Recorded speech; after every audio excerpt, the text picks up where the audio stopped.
Are you hyped? Because I'm hyped. Tennessee football. How are you not hyped? If you're not hyped, then I got an issue with you. We're within a month. The month of August, we play football. We play football. I mean, there's a lot of stuff going on throughout this year. By the way, this is the greatest burger blanket you have ever seen, because it's mine and it's a burger blanket. You don't see many of those out there. So, Tennessee football plays football this month. At the very end of it, we start off against Syracuse. Talking about that, I forgot my schedule. Give me a minute. Being a Tennessee fan right now, you're very lukewarm in my opinion. For what I've seen, we're lukewarm. I don't see a lot of people like, oh my gosh, we're going to go 12-0. And I don't see a lot of people going, oh my gosh, we're going to go 6-6. Like, I don't see that going on right now. What I see is a lot of to ooh, like ooh type of style, type of vibe right now.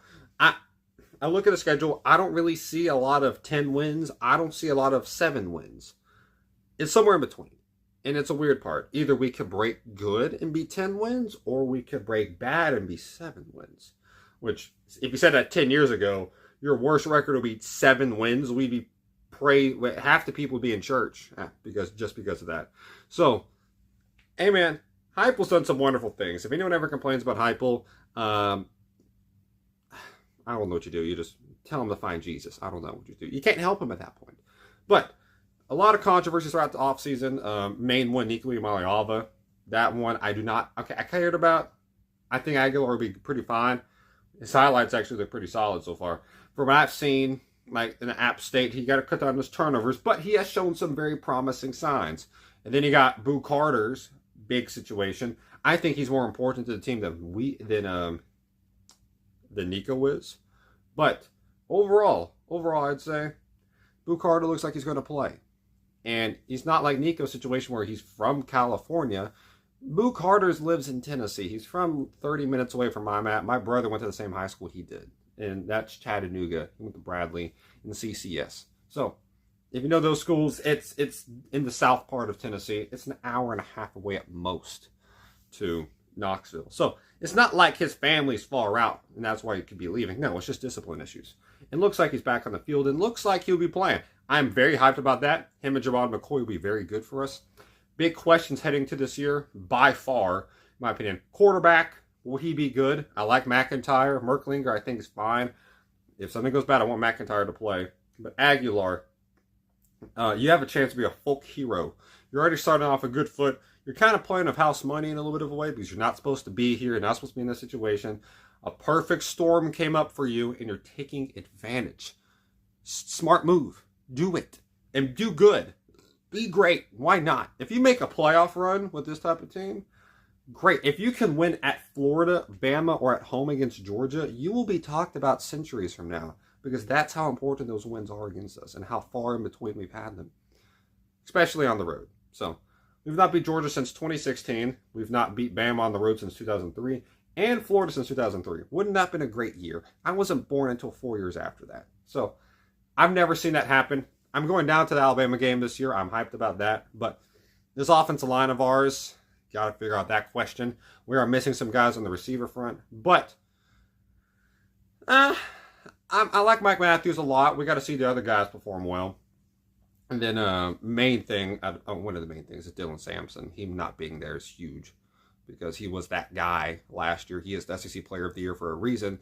And our one game, I like Peyton Lewis, I like Bishop, but we got to see them play. We got to see them play out here again. No one's really talking about us. I don't think that's a problem at all. So let's dive into it. Tennessee at home versus, my fault, down in the, I like to call it the Georgia Dome. I'm going to keep calling it the Georgia Dome. Against the Chick-fil-A kickoff against Syracuse. Tennessee is ranked 18th in the coaches poll. I'm perfectly fine with that. I like that rating. I think we'll show why. I think there'll be some flaws this game. I think our defensive front will do a lot better than people actually expect. I expect to win this by probably right at 10 points. I think 30 to 20 would be good. I think 27-17 is my score. Good enough performance to give us some hope. A lot of questions, though, relating to the other games. If you have the split screen of Texas, Ohio State, I won't be mad at you, because I might do the same thing. Or I might have it on like a phone somewhere else and have the main thing at Tennessee, Syracuse. But we'll see what happens whenever it comes up. Then you got East Tennessee State at Tennessee. That's a win. And then you got Georgia versus Tennessee, 3:30 on ABC. Okay.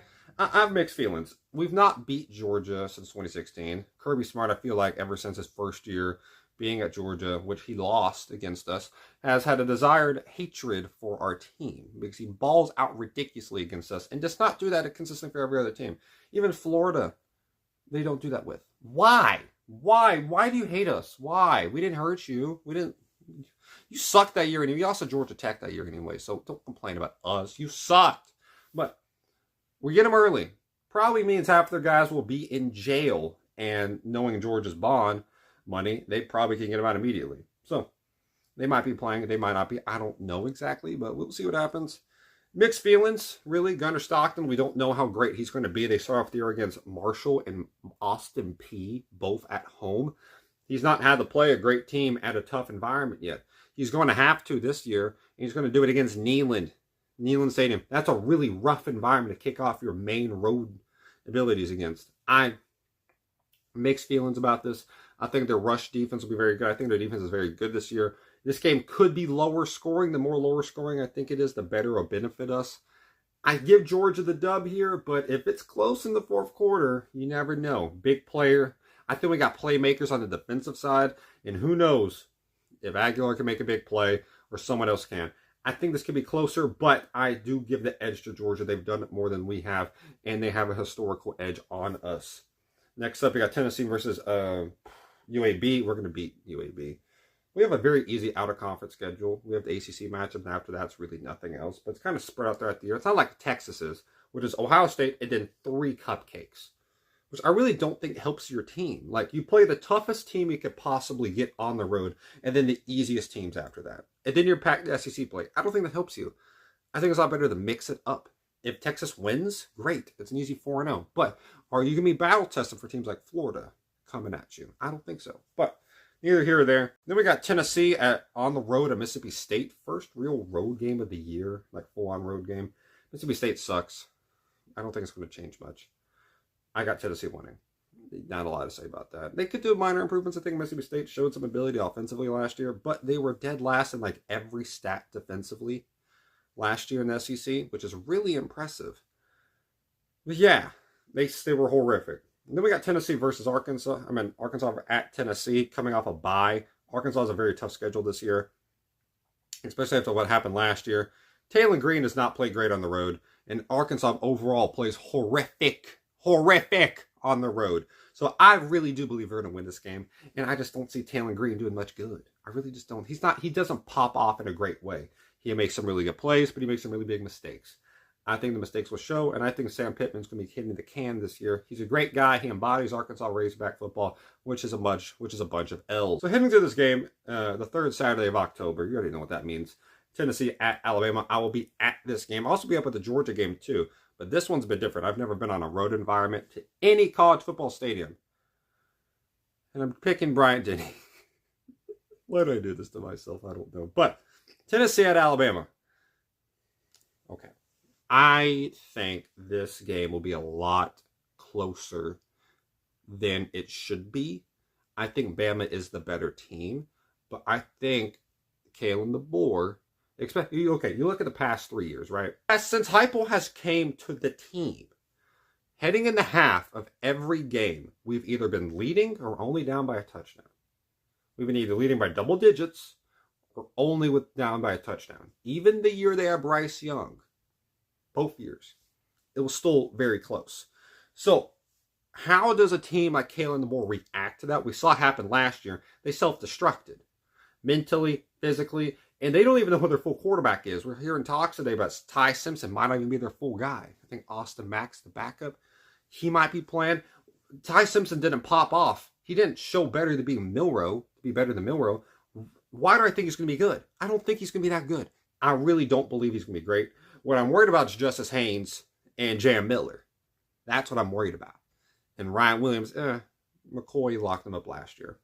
He had 20 targets. Of course he's going to get 90 yards. And even then, he only caught it 8 times, which is 40% success rate. And he threw a pick in the red zone, inside the 5, on a fade route. One-hand snag, bam, on him. I think Bama's offensive line will be pretty darn good. Heupel has been in this environment twice now. He will have his team as prepared as he possibly can be.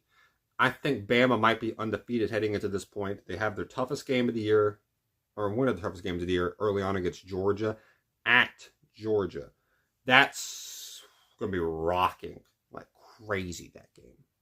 I'm excited for that one. This is going to be a mix. I think it's going to be really close later on in the game, and I want the pressure to be put on Ty Simpson or whoever the quarterback is.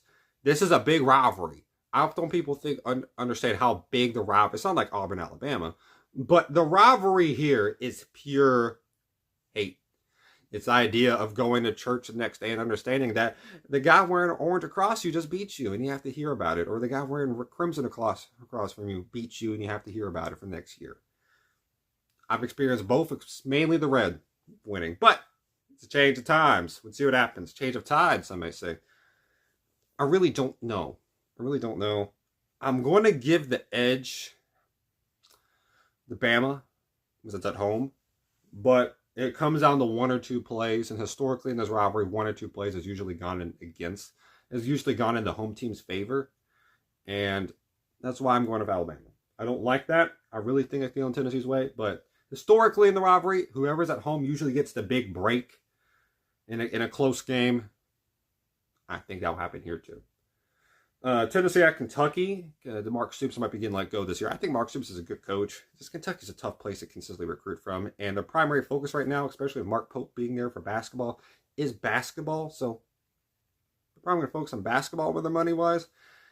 And they also don't have Barry and Brown. It really wasn't that special there. He made one great play against Ole Miss.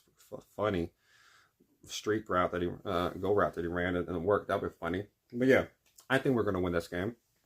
And then Oklahoma at Tennessee. This could be close. Might be our closest game of the year. I don't think Brent Venables going to beat us. Us at home against a team other than Georgia have been undefeated for 20-0 past 20 matchups. I think that will continue in this one. I got Tennessee winning that one. New Mexico State playing against Tennessee at 4:15. Just letting you know. Coming off a bye week, really a 3-week bye. 3 weeks we could really kind of take off. Unless they have a Diego Pavia down there, which I don't think they do. I got Tennessee winning this one. Tennessee at Florida. I do not feel confident about this at all. Lagway, he's had a lot of injuries heading up to this year. He's had shoulder surgery. He had, an ankle problem. He's having a lot of bang-up issues. I hope he stays healthy. He's a fun guy to watch, just not when he plays us. He showed out. I was at the game last year. He balled out when he really had to, but it took a long time to get him moving and going. That could be a theme this year. They have to trust him. That's the third thing. Florida has to trust their offense to make plays. So many times last year in that game, they were running conservative calls, even if Graham Mertz and DJ Lagway, either one, so conservative in risky situations that they lost the game because of that. They ran a screen on 2nd and 10 in overtime and didn't block Bryson Eason. And then they ran the ball, and it led to a missed kick because he didn't consider it upgrade. That's tough. I think they're going for revenge this year. We suck in the swamp. We play so bad there. I got Florida winning this game. I hope they lose, but we don't know. I do have us going 0-3 in our rivalries this year. I hope that doesn't happen, but all three of them look pretty darn good this year. And then we got Vanderbilt, and I hear Diego Pavia talking about he don't really give a damn about what we say. Well, I don't really give a damn about what you say either, Diego Pavia. We're going to win. We're going to beat y'all at home. We're going to win into your 9-3. Pushing, if we get one thing our way, we have to take care of business all the home games and the easier road games like Kentucky, Mississippi State, and Syracuse. Take control of them, win your guarantees, win your home games. Then you have the big three. It was really broke up in threes this year. We have the three cupcakes. You got Syracuse, Kentucky, Mississippi State. Should be wins. Very much should be wins that aren't at home.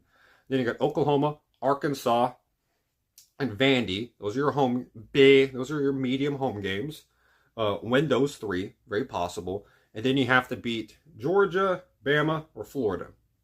It's broken up in threes this year. Last year I broke it up in really 5 games. I had Florida, NC State, Oklahoma, Bama, and Georgia. We went 4-1. We made the playoff. If we can take care of that or go 8-1. 8-1 is the bare minimum to have a chance to make it. We would have to win a game at Bama or Florida, probably. Georgia might be our best chance actually to win. But if not, We have to win at Bama or Florida. That's tough to do. We've not done that like ever, it feels like. So we'll see what happens. Hope you have a great day. Put on the comments your opinions. Hope you have a great day all. Stay safe. Remember, God bless y'all.